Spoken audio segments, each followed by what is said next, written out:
got eggs. Look at that. And one of them's a guinea egg. Yay. Let's take these out.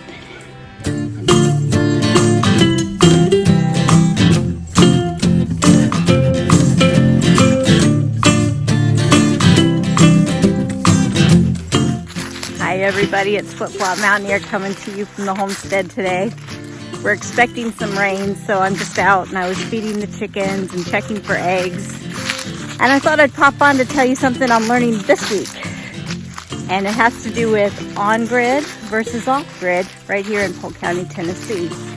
I just started working for someone who is living off-grid. She's been doing so for 2 years. And let me just tell you, it's a lot of work. She's got a farm. She's got about the same amount of acreage we have. She's got goats and she's got chickens and she's got guineas and she's got dogs and cats. It's a typical farm, but she's living in a camper until she gets her place completed, completely off grid, no plumbing, no well, no septic, no electric. So she's got solar generators, you know, to run the electric, and she's using propane to heat in the winter, and that's what I want to talk to you about. We had a really cold week a little bit ago. It was probably about maybe about 2 weeks ago, and she actually had to go out and buy I don't know how many things of propane. She had quite a few because once the snow comes, she wasn't gonna be able to get out to get any more propane. So she stocked up on that. So she had that expense. And then she told me, this is after everything had cleared up and I went back to help her with the homestead and with the animals. She said that the solar generators that were outside froze up.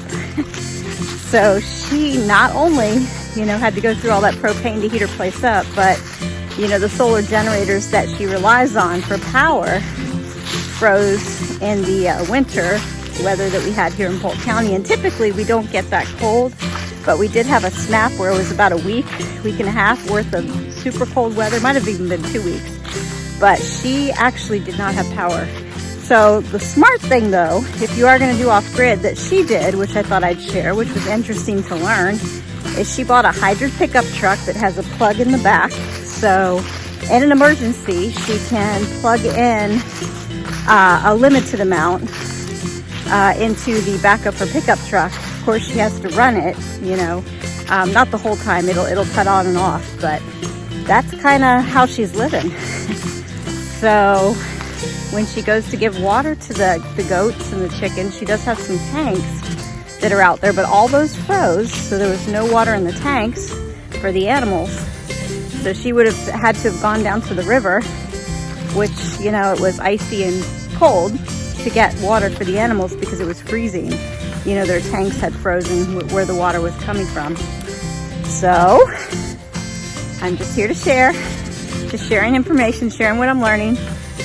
We are on grid right here in Polk County. She's off grid in Polk County, and we have about the same amount of land. And I wouldn't trade my power and my plumbing for what she's doing. It's just a lot more work, a lot more effort. We do have an electric bill, but we're on hydroelectric, and it's run by water, so it's not super expensive. Our bill does go up in the winter time.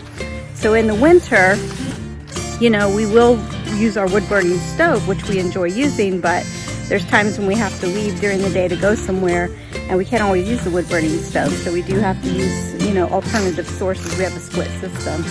So in the scheme of things though, our electric bill is not nearly what you guys pay in the city. I'm just saying, we're hydroelectric, so it's a lot different. So if you can move to a place that has hydroelectric, I like it. It's a lot cheaper.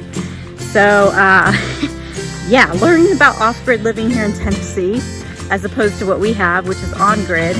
And my final take on it, do your homework. Make sure you don't want to get yourself into something that maybe would be too much work, because it's a lot of work. And she not only had that, but she had the expense of having to buy all that propane. So it's a trade-off. She doesn't have plumbing, so, you know, bathrooms and showers and stuff.